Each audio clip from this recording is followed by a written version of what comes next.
오늘 보면은 코스피가 거의 9% 정도 폭락을 했고요. 거의 7,000선이 무너졌습니다. 이 7,000이 무너졌다라는 게 굉장히 큰 의미를 담고 있는데, 그거를 좀 여러분하고 좀 나눠 보도록 하겠습니다. 언제는 이제 9,000을 넘고 9,000이 만까지 간다고 얘기를 했는데, 오늘 엄청나게 빠졌죠.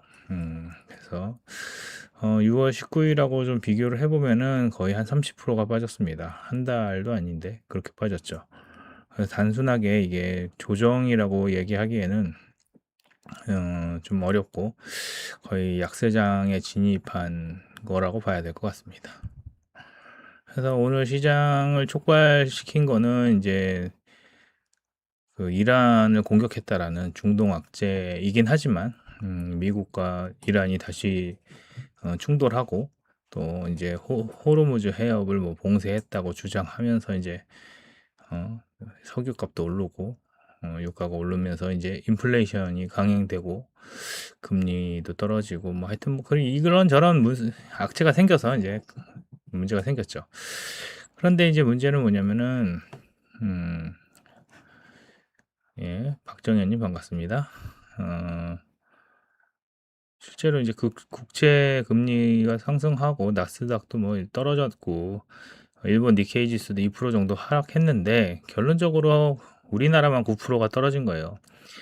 다른 데가 같이 떨어지면은 중동 악재가 맞는데, 제가 볼 때는 중동 악재 때문에 떨어진 게 1%라면 나머지 8%는 다 어디서 떨어졌는가에 대한 이야기가 나와야 되는데, 그걸 제가 봤을 때는 이제 우리나라의 구조적인 취약성에 있다라고 보고 있습니다. 가장 큰 거는 이제 우리나라는 코스피라기보다는 삼전 닉스 지수죠. 삼성전자와 하이닉스의 주식입니다. 오늘 떨어진 것도 거의 삼성전자가 10%고 하이닉스가 15%가 떨어졌죠. 두 개가 이제 10%대 떨어져 버리니까 전반적으로는 문제가 생긴 거고요. 이제 보면은 하이닉스가 한 14.5% 정도가 되는 거죠. 삼성전자 한 24%, 하이닉스 한 14% 정도 해서 두 개 합치면은 39% 정도 됩니다. 이 비중이 오늘 하락에 이제 단순 적용하면 한 4.9% 정도 끌어내린 게 되는 거죠. 뭐 하여튼 뭐 절반 이상이 이제 하이닉스와 삼성전자 가지고 문제가 생긴 겁니다. 결국에 이제 코스피는 그동안 이제 사람들의 이 환상으로 인해서 만들어졌다고 봐도 저는 과언이 아니라고 생각합니다. 스카이블루님 반갑습니다. 그래서 그동안 이제 너무 부풀려졌던 게 이제 꺼지기 시작하는 것이 아닌가라고 생각을 하고 있고요. 그동안 이제 너무 레버리지가 많은 B2가 있었죠. 그래서 B2 가지고 들어간 게 거의 10조에 가까이 들어간 걸로 알고 있습니다. 우리나라 돈이 지금 다 부동산에 들어갈 수 없으니까 거의 다 주식으로 들어갔습니다. 주식 담보물이 들어갔고, 지금 7천 밑으로 떨어지기 시작하면은 어떤 이야기가 있냐면은 그 콜마진이 들어간다고 합니다. 마진콜이 들어가지고 지금 갖고 있는 주식을 강제로 팔아야 되는 그 시점이 지금 전문가들이 볼 때는 한 7천 밑으로 보고 있습니다. 7천에서 6천 어딘가 사이에 이제 이때 이렇게 무너지기 시작하면 마진콜이 들어가기 시작하면은 속절없이 주가가 무너진다라고 하는 게 지금 전문가들의 입장입니다. 그리고 지금부터 사람들이 이제 패닉에 빠지는데, 과연 여기서 내가 손절이든 익절이든 하고 빠져야 되냐, 아니면 좀 더 기다려야 되냐라고 하는 겁니다. 근데 여기에서 중요한 것은 우리나라 사람들만 있는 게 아니라 사실은 외국인들이 투자를 좀 해줘야 됩니다. 그러니까 옛날에 우리나라 증시가 막 올라갈 때 바이코리아라는 것들이 있어가지고 굉장히 잘 됐었는데, 그 바이코리아가 이제 외국인들이 사주는 주식이 되어야 되는데 지금 제가 볼 때는 셀코리아를 하고 있습니다. 그러니까 셀코리아 하고 있는 도중에 이제 악재까지 만났으니까 이제 우리나라가 이거를 어떻게 대처하느냐라고 봐야 되는 거죠. 그나마 이제 조금 괜찮은 게 이제 원달러 환율이 1,500원 선에서 이렇게 멈춰 있는데 1,500원 선에서 멈춰 있는 게 다행이 아니고 그냥 1,500원 선이기 때문에 위험한 겁니다. 예. 예. 반갑습니다. 완도님 반갑습니다. 예. 그래서 일단 오늘부터 이제 코스피 지수를 조금 보면은 이제 제2의 IMF가 올 것인가 말 것인가에 대해서 이제 곤두세워지는 겁니다. 그러니까 여러분들도 만약에 주식을 태웠다면 좀 마음이 좀 조마조마할 거고요. 오히려 미장을 하거나 일본에 들어가 있는 분들이 오히려 낫다고 하는 것 같습니다. 그러니까 여러분들도 지금 주식이 없다면 즐겁게 좀 구경을 하시면 되고요. 이게 아니면은 적당한 선에서 손절이든 익절을 하고 나오시는 게 좋습니다. 지금은 변동성이 너무 크기 때문에 돈을 많이 버는다고 버는 것도 아니고 돈을 잃었다고 해서 많이 잃은 것도 아닙니다. 그냥 제가 생각하기에는 이런 미친 장에서는 굳이 들어갈 필요가 없죠. 그래서 이런 거는 좀 보시면서 좋겠고요. 일단은 7,000선이 많이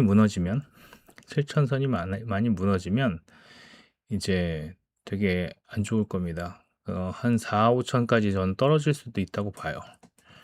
그러니까 삼성전자랑 하이닉스가 되게 실적이 좋은 건 알겠는데 이게 지속 가능한 실적인가 라고 생각을 해봐야 되는 거죠.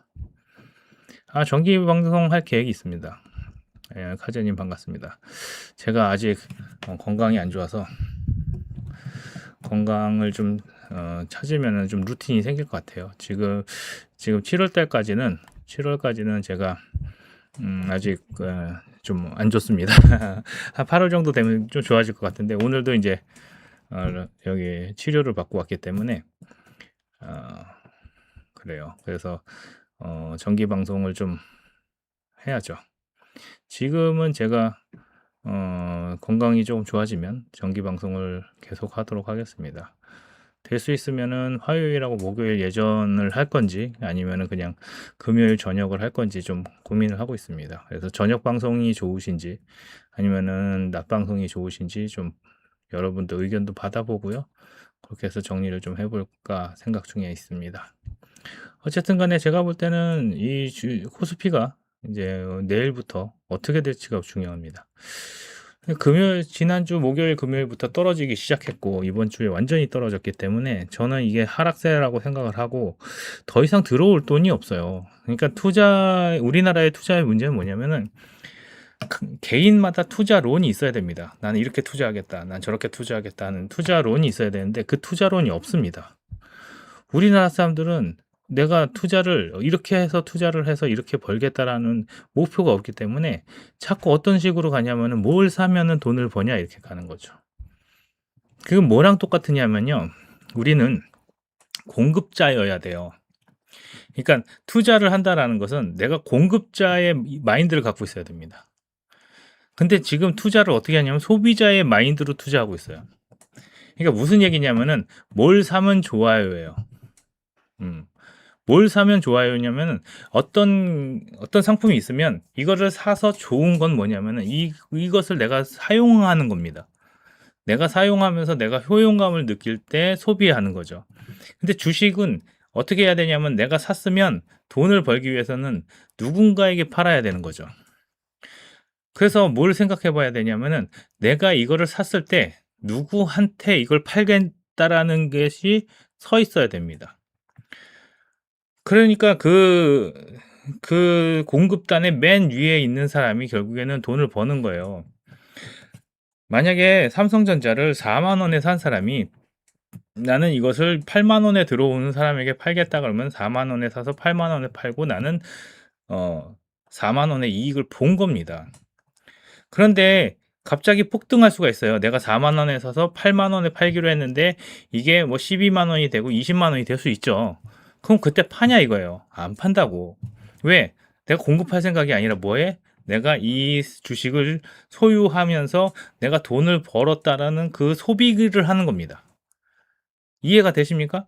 그러니까 사람들이 주식을 하는 이유가 내가 돈을 벌기 위해서 이 주식은 한 8만 원까지 오를 거야. 그래서 내가 4만 원에 사지만 내가 8만 원에 팔 거다라고 얘기하는 게 아니라 야, 어느 것을 사면은 오를까 해서 사가지고 그 오르든 안 오르든 그 산 것의 그 서사를 사는 겁니다. 오를 거라는 서사.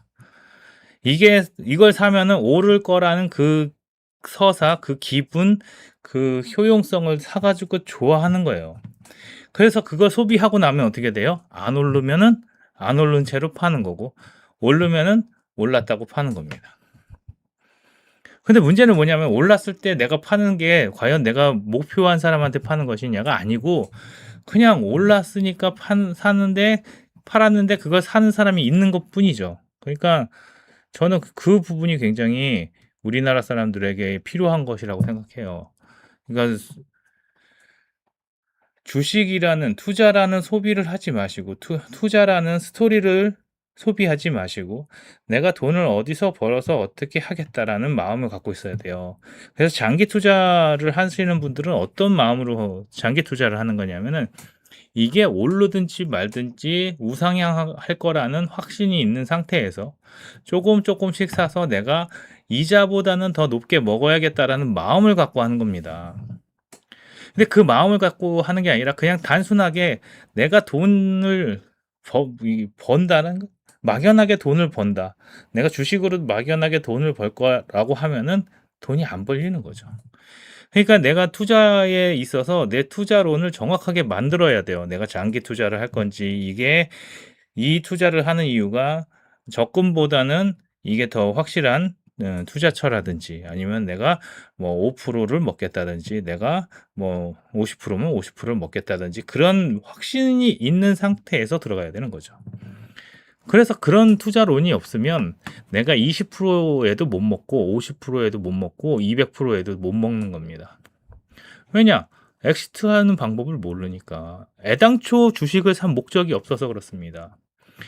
그러니까 내가 주식을 살 때 단순하게 나는 이거보다 좋아. 이거보다 나는 은행 이자보다 좋았으면 좋겠어. 은행 이자가 10년에 5%도 안 나오는데 나는 10년에 5%만 나오면 참 좋겠어. 라고 하고 투자를 하는 겁니다. 그런 게 아니라 갑자기 나는 이거를 해가지고 100만 원 넣어가지고 1000만 원을 먹겠다. 이런 마인드로 들어가면은 죽는 거죠. 소비를 하는 겁니다. 소비를. 그렇게 소비를 하니까 다 뭐가 되냐? 다 잃는 겁니다. 소비는 반드시 감가상각이 들어오게 돼 있습니다. 내가 어떤 상품을 사서 포장을 뜯는 순간, 사용감이 생기는 순간 중고가 되는 거죠. 그 투자도 마찬가지입니다. 내가 이것을 사서 누구에게 팔겠다 그러면 이거를 포장을 뜯느냐는 거지. 잘 해가지고 누군가에게 파는 겁니다. 근데 그렇게 안 하고 어떻게 합니까? 그냥 단순하게 야 이거 이렇게 해서 이렇게 해야겠다라는 생각만 갖고 하는 거죠. 그러니까 그 소비를 하게 되면은 포장을 뜯는 겁니다. 아니 주식의 포장이 뜯는 건가? 포장을 안 뜯는 거 어디 있냐가 아니라 사장님 말씀대로 단타든 장기든 원칙이 필요한 거죠. 그게 내 투자론이어야 됩니다. 그러니까 우리나라 사람들은 이런 이론이 없어요. 그냥 남들이 하니까 하는 거죠.